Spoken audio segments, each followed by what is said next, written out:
Hi, can anyone see me? Yeah, is the sound good? Okay.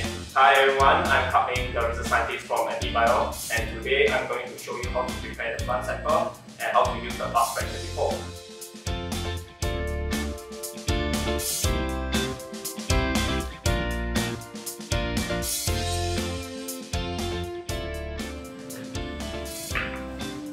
So now I'm going to show you how to use the FastSpread 34.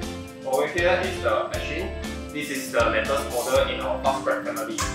It comes with a touchscreen and a stronger motor for light CCA.